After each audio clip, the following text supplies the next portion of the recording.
Did you know that socializing actually isn't a performance? Though it might have felt like that for the longest time, and it might still feel like that very much, because when you're dealing with social anxiety, that's absolutely how it feels.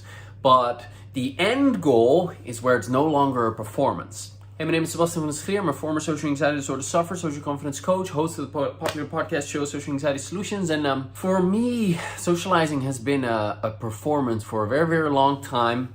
And my social anxiety started when I was 12, and then when I was 17 or 18, roughly around that time, I found this online pickup artist community that taught me how to be, how not to be, so I could be attractive to women and all that kind of stuff. And I thought it was fascinating, and I learned some helpful things, but also quite a bit of not helpful things. And I got quite obsessed about learning what to say and what not to say and how to do. And it actually made me a lot more socially anxious than I already was. Because now I was like, oh, okay, I have to have the right body language. My shoulders need to be to the back. And, when a girl comes, I have to display high value. I need to be interesting. I need to be masculine. I need to be this, that, and the other. And then when the girl does this, I need to do that. And it just became this whole calculated thing that took me away from just being myself.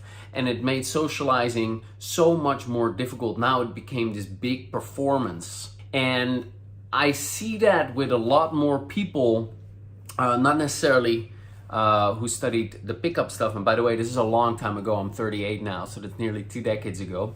They go into a social situation, they come out of it, and they're like, if it went well, they're happy with themselves and they're proud of themselves. And if it didn't go perfectly, now they're down on themselves and they beat themselves up and that kind of stuff. In other words, it's a performance. How am I gonna do? I go in, grit your teeth, and that's the result of social perfectionism. I should be this way, can't be this way. Have to be this way, this can't happen. And that makes it a performance. And part of going from social anxiety to social ease is getting rid of those beliefs, which you can effectively do with tapping. What I'm trying to communicate in this video is that the ultimate outcome that you're after is not being Mr. Social or Miss Social. You're not going to be, the best socializer in the world. Though, maybe you could be, but, it's really not that relevant or important anymore. It's maybe hard to believe, but that's kind of the outcome that you're after, if you ask me. So what I find the most enjoyable place to be socially is I'm okay with whatever happens, and I'm attached to no particular outcome. And from that place, and by the way, you can only kind of be in that place once you're okay with yourself, once you're comfortable with yourself, once you accept yourself, once you're okay with the good sides, the funny, the intelligent, the brilliant parts of you, and also the quote-unquote bad side. The awkward you, the insecure you, the dorky you, the not funny you, the one who bombs, all of you. When you're okay with all of you and you've got nothing to hide, now that's a very easygoing place to enter a social situation.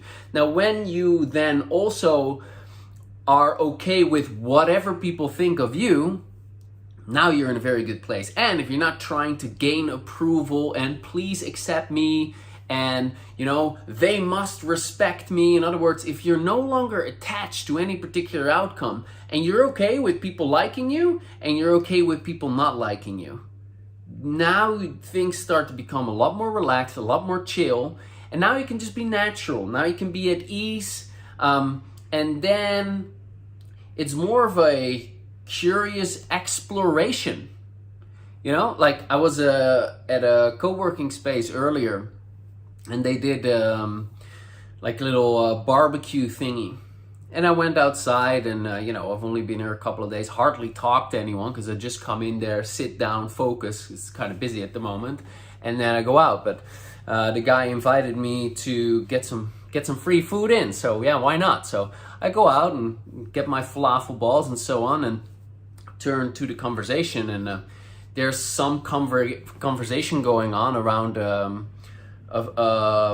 a frog that was eating a snake, and I saw it too. So I joined in the conversation, and one guy was making eye contact and was being kind of funny, and we kind of had somewhat of a funny interaction. I don't know them, but his other guy, I made a few comments as well, and he was just ignoring me. You know, he didn't make any eye contact when I said things. He didn't reply, and in the past that would have really bothered me. You know, it made me angry at him, or it would make me feel disrespected, or, you know, that guy wants to play a competition game, he's purposely ignoring, whatever, you know, whatever I would get into. And I was just like, okay, well, that guy's not in it, or maybe he doesn't like me, or people that look like me or sound like me, or he doesn't want he doesn't want to include people, maybe he's shy, maybe he's not. I don't care, I don't know. You know, I'm just there in that situation, and I'm just curious about people. I'm curious about the conversation, and, you know, it's just, I either connect with someone or I don't connect with someone. And it's just, there's no outcome that I'm looking for. There's not something I'm trying to achieve. There's nothing I'm trying to accomplish. I'm just showing up as myself. And I'm okay with myself, and I expect others to be okay with me too. If they're not, that's fine. And from that place, it's just, all right, let's see what happens. Let's see if we get to connect. And that's it. So it's not a performance.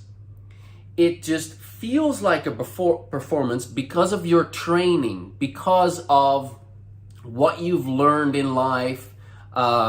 You know, the beliefs that you picked up from painful experiences, maybe relational trauma, societal conditioning about how you should be and how you shouldn't be, maybe still programming stuck from, you know, when you were in school and you have to be cool and you can't look like a loser and all that kind of stuff.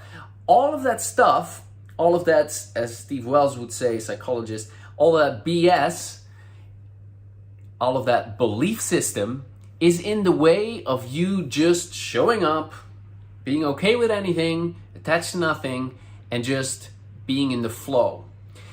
The big difference when you're done with social anxiety is you're not worried anymore about what people are thinking, and that's not consuming you. You're not calculating in your head, oh, I'm gonna say this and maybe I shouldn't say that because what if this and that. In other words, you're completely in your head. Instead of in your head, you're just in your body and you're in the present moment. You're not thinking about stuff from the future that could potentially happen. And you're not regurgitating stuff from the past that you're tuning into and that you're reliving and that's kind of informing your experience. No, you're just in the present. And that's a good place to be. So I just wanted to make this video to kind of paint a little bit of a picture of what social ease is and what it isn't. You know, so a lot of people are trying to become better, get more social skills, get better at socializing, get really good at it. Rather, getting to social ease is rather a stripping away of crap rather than a building up of stuff. Yes, if you completely avoid everything, that's harmful avoidance and that's not good. You do want to keep living your life. You want to use the tapping and other tools in order to grow and expand your comfort zone in a comfortable way. But from my perspective, only if you've been, you know, if you've never had any friends and you've always been housebound, yeah, then there might be a few social skills that you need to learn. But it's not really incredible social skills that are going to give you comfort and ease. Comfort and ease with yourself is what is going to give you comfort and ease with other people. Okay? Hope that helps you. Now, if you want to learn more about how to get to that place, I have a free course, mini course called the 7 Secrets to Social Confidence.